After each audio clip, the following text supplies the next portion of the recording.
Buenos días, iglesia. Gracias a Dios por esta hermosa mañana de estar juntos.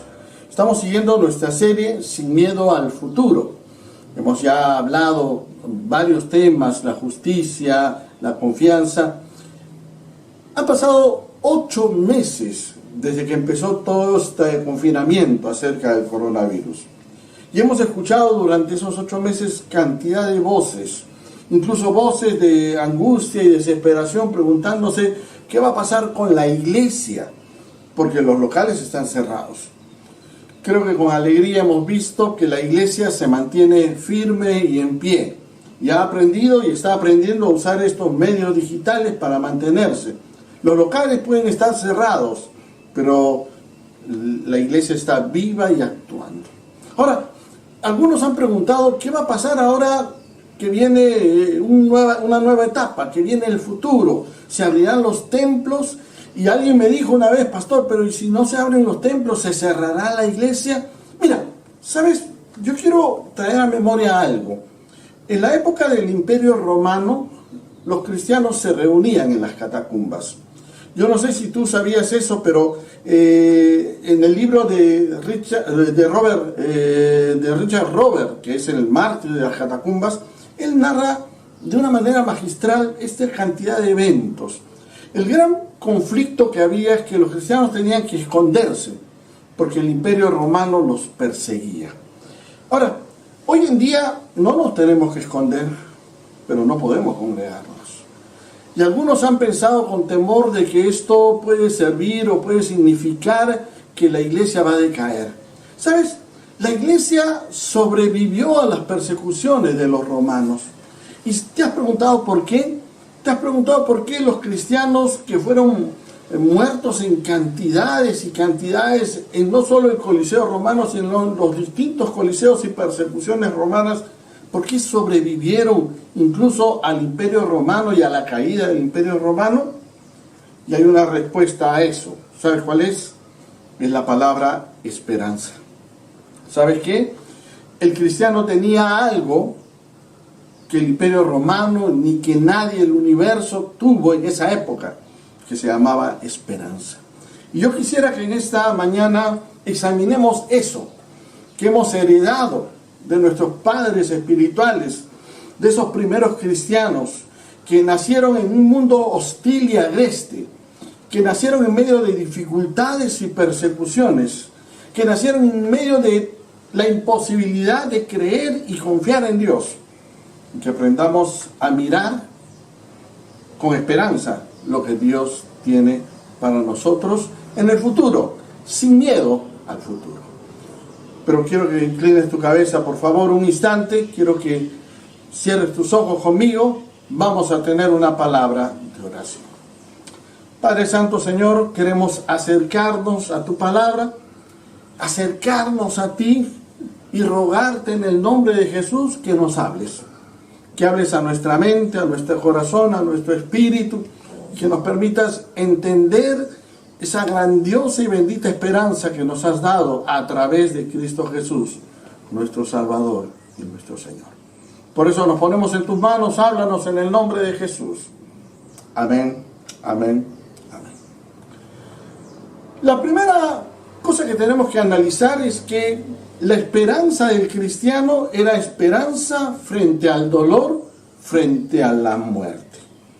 Acuérdate lo que hemos mencionado hace un rato. Los creyentes eran perseguidos, eran muertos en los coliseos como burla, y los romanos anhelaban ver a los cristianos pedir disculpas y pedir perdón. Y lo que hacían nuestros hermanos de la primera iglesia es, en vez de pedir disculpas y adorar al César, es abrazarse y cantar un himno, adorar a Dios, seguir adelante en su fe y morir por su fe. ¿Y sabe por qué lo hacían? Porque ellos tenían una primera perspectiva de esperanza. Ellos sabían que su vida tenía una perspectiva eterna. Vamos a Filipenses capítulo 3, versículo 20. Y incluso vamos a leer el 21, pero solamente detengámonos en el 20 inicialmente. Pablo está hablando a esos cristianos de ese momento y les dice: mas nuestra ciudadanía está en los cielos, en donde también esperamos al Salvador, al Señor Jesucristo. ¿Sabes qué ha sido la esperanza de los cristianos a través de los siglos? Es entender y comprender que nuestra vida no está asentada en la tierra, que nuestra perspectiva de vivir, de creer, de andar, tiene una mirada celestial. Pablo nos está enseñando que somos peregrinos acá en la tierra, que vamos a estar apenas 70 o 80 años y listo, y que nuestro destino eterno y final son los cielos, son la eternidad, junto con Jesucristo, junto con su gloria. Y esto significa, primeramente, que debemos ver los dolores y los sufrimientos que vamos a tener y que tenemos de repente, porque hoy en día la mayoría de nosotros hemos perdido a alguien que ha muerto por el coronavirus. Si no hemos tenido a alguien de nuestros familiares, hemos tenido a alguien muy cercano a nosotros. Incluso muchos han perdido trabajo, estabilidad económica, capacidad de ingreso. Y están sufriendo, y estamos sufriendo. Y eso no pasa solamente a uno, pasa a dos, pasa a muchos. Entonces debemos ver los sufrimientos, los dolores como temporales, como circunstanciales. Lo que significa es que este es el tiempo en que obviamente tenemos que sufrir. Lo segundo es que no debemos aferrarnos a las cosas de este mundo. Se escuchó mucho en las primeras semanas de la pandemia que podíamos tener el mejor carro, podíamos tener la mejor casa de playa o de repente los mejores lugares, pero de nada nos servía porque estábamos confinados en nuestros hogares, encerrados con 4 paredes, porque no podíamos salir. Eso no nos ha pasado solo a nosotros, acá en el Perú y en Latinoamérica. Ha pasado en Norteamérica, en Europa y en los confines del mundo, porque eso está afectando a todos. El Señor nos ha dado, a ti y a mí, una perspectiva eterna. Tenemos nuestra ciudadanía en los cielos. Tenemos la posibilidad de mirar la vida desde una perspectiva de eternidad.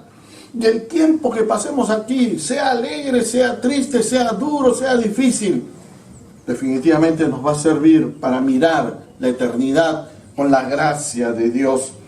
Somos temporales, estamos aquí en un tiempo. Y el cristiano tiene una convicción que su ciudadanía está en el cielo y va a estar en la presencia de Dios. Pero Pablo añade otro detalle más en el siguiente versículo, el versículo 21. Él dice, el cual, hablando del Señor Jesucristo, dice, transformará el cuerpo de la humillación nuestra para que sea semejante al cuerpo de la gloria suya. ¿Qué significa eso? Que, hermano, Dios tiene preparado un nuevo cuerpo. Yo sé que de repente te gusta tu cuerpo, algunos no, pero bueno, a mí sí me gusta el mío.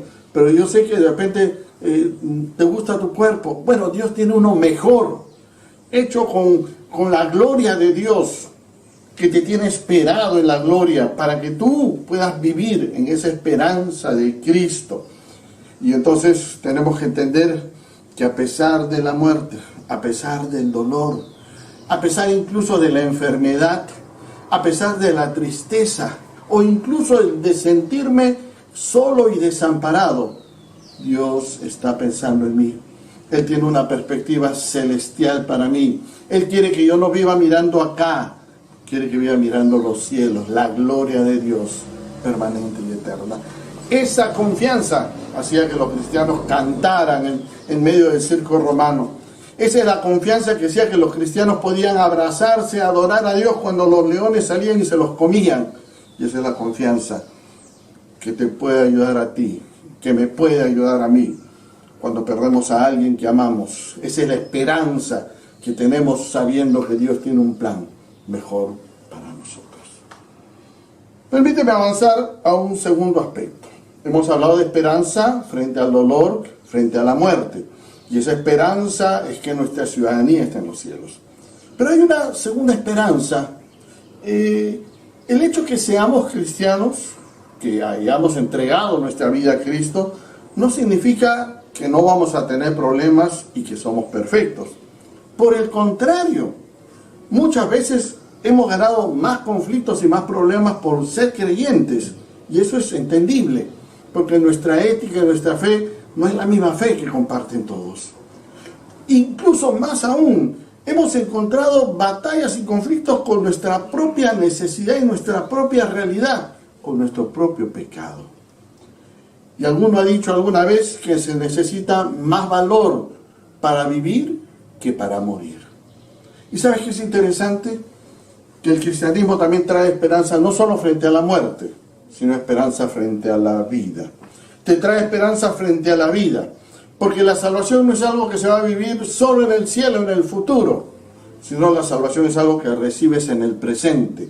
El día que te entregas a Cristo, el día que conoces a Él de todo corazón, el día que te acercas a Él, el día que Él viene a tu corazón y su Espíritu Santo sella tu vida de una manera clara y especial. Mira Filipenses capítulo 1, versículo 6. Pablo está escribiendo, y lo más sorprendente es que está escribiendo desde una cárcel. Está escribiendo desde una cárcel en medio de sufrimiento, en medio de dolor, en medio de aflicción. Y mira lo que dice en el capítulo 1, en el versículo 6.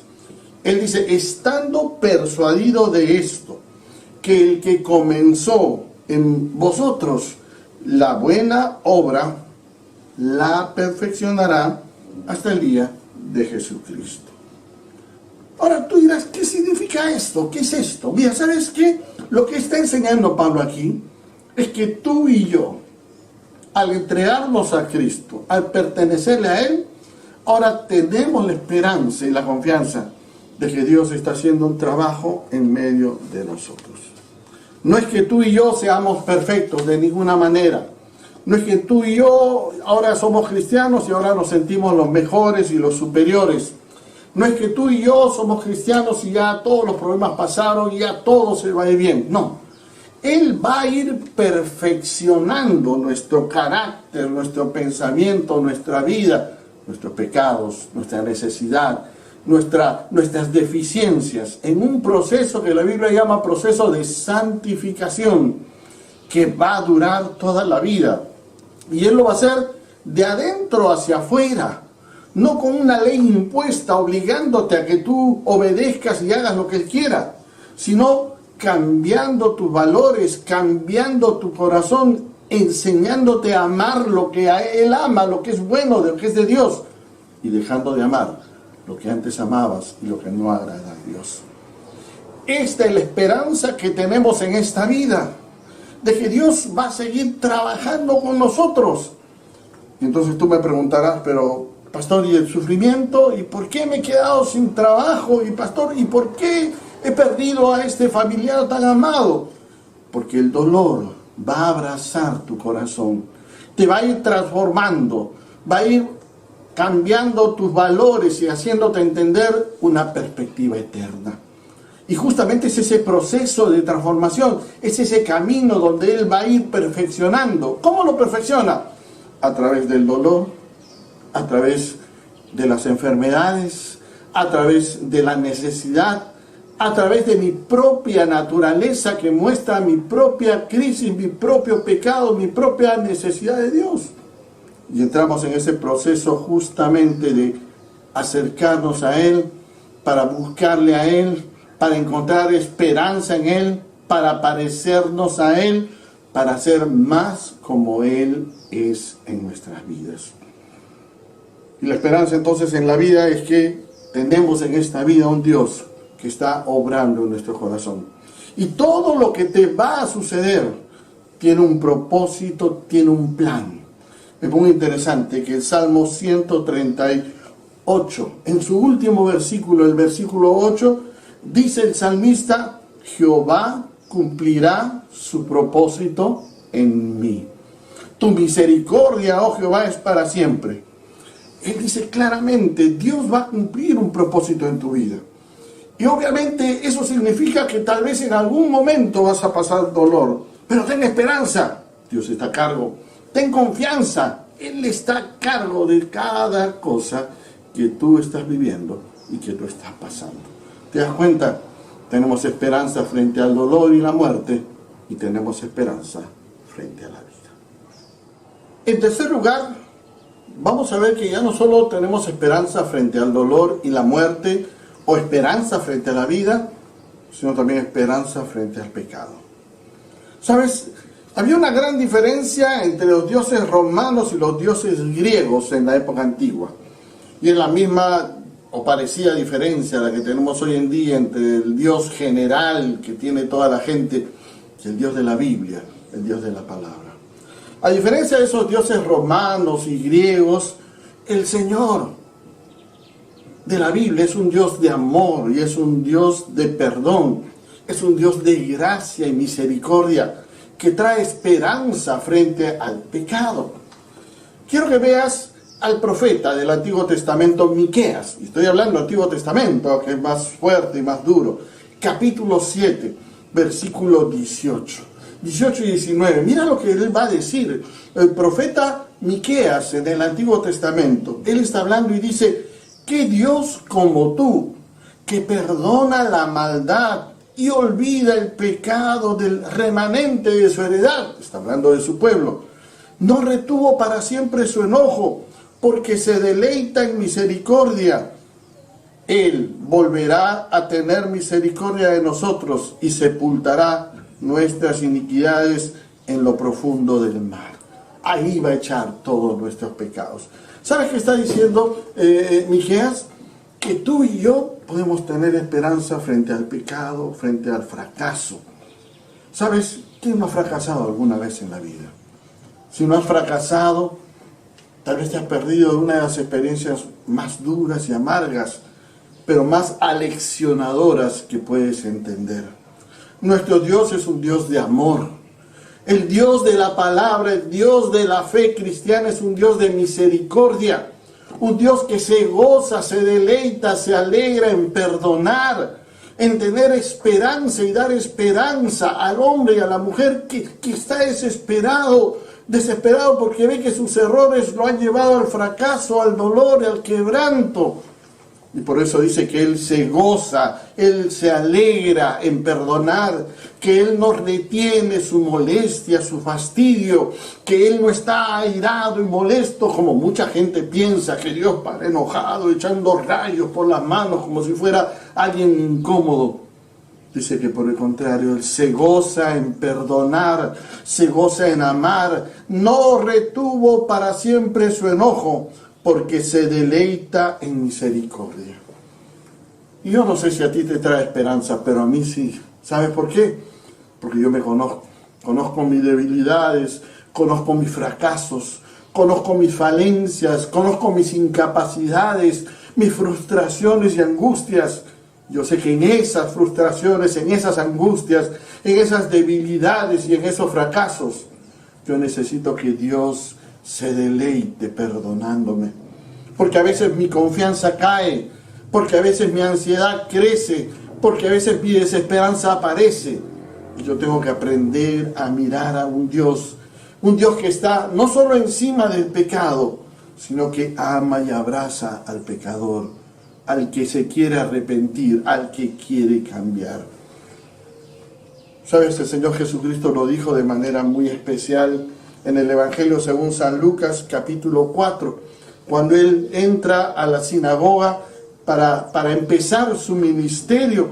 Y Él entra en la sinagoga, el Evangelio según San Lucas, capítulo 4, versículo 18, y Él cita a Isaías 61 y dice: el Espíritu del Señor está sobre mí, porque Él me ungió y me ha enviado a predicar buenas nuevas. Eso es lo que es el mensaje de Dios. Buenas noticias, tenemos esperanza. Y sanar a los abatidos de corazón, vendar a los quebrantados, publicar libertad a los oprimidos. Y ese es el mensaje del Evangelio. Ese es el mensaje que Jesucristo vino a traer de esperanza para cada uno de nosotros. Imagínate un mundo como el nuestro, donde hay temor al futuro. ¿Te das cuenta? Donde no sabemos qué va a pasar. Estamos temiendo que venga la segunda ola. Estamos temiendo que la crisis económica se recrudezca. Estamos temiendo que el cambio de gobierno en Norteamérica afecte nuestra economía y tal vez la empeore.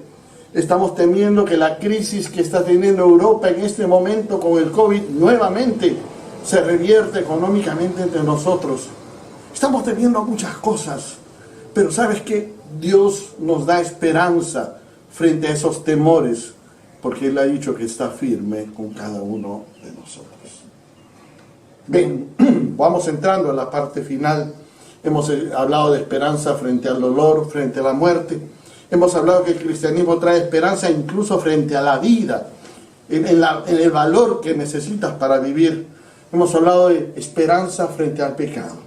Pero justamente nuestra serie es Sin miedo al futuro. Y yo quisiera que veamos en la esperanza frente al futuro. Porque el futuro es algo que no conocemos, que nadie te lo va a decir, que no lo vas a encontrar escrito en ninguna tabla, en ninguna profecía de los mayas o de los antiguos. El futuro es algo que tú vas a estar trabajando de la mano con Dios. Y el cristiano puede vivir con una esperanza en el futuro, porque sabe, ha aprendido y es consciente que tiene un regalo que es de Dios, que es la vida eterna. Vamos brevemente al Evangelio según San Juan, al capítulo 5, al versículo 4. Una frase que Jesús va a plantear de manera fuerte y estable. Él va a decir: de cierto os digo, el que oye mi palabra y el que cree al que me envió, tiene vida eterna y no vendrá a condenación, mas ha pasado de muerte a vida. Mira lo que está diciendo. Léelo nuevamente si quieres ahí en tu Biblia. Dice: el que oye mi palabra y cree en el que me envió, tiene vida eterna y no vendrá a condenación. ¿Está hablando del futuro? Sí, está hablando del futuro. ¿Está hablando de lo que va a venir y que tal vez tú y yo no conocemos? Sí, está hablando de eso. Está diciendo que, ¿sabes qué? Que si tú escuchas la palabra de Dios como lo estás escuchando ahora, si tú escuchas la palabra de Dios como lo has escuchado muchas veces, pero si tú crees en esa palabra y crees en el que envió a Jesucristo, que es Dios Padre, ¿sabes qué vas a tener? Vida eterna.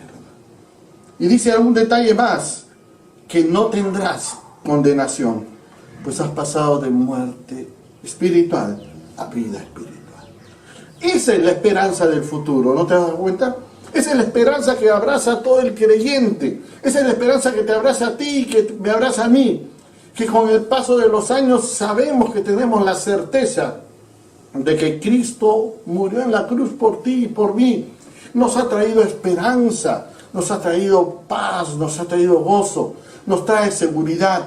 Y esto no depende de cuán bueno seas tú o cuán bueno sea yo, porque lamentablemente no somos tan buenos. Esto no depende de cuántas obras de caridad yo pueda hacer o tú puedas hacer, porque las obras solamente son consecuencia de lo que tengo en mi corazón. Esto depende de dónde está puesta tu confianza.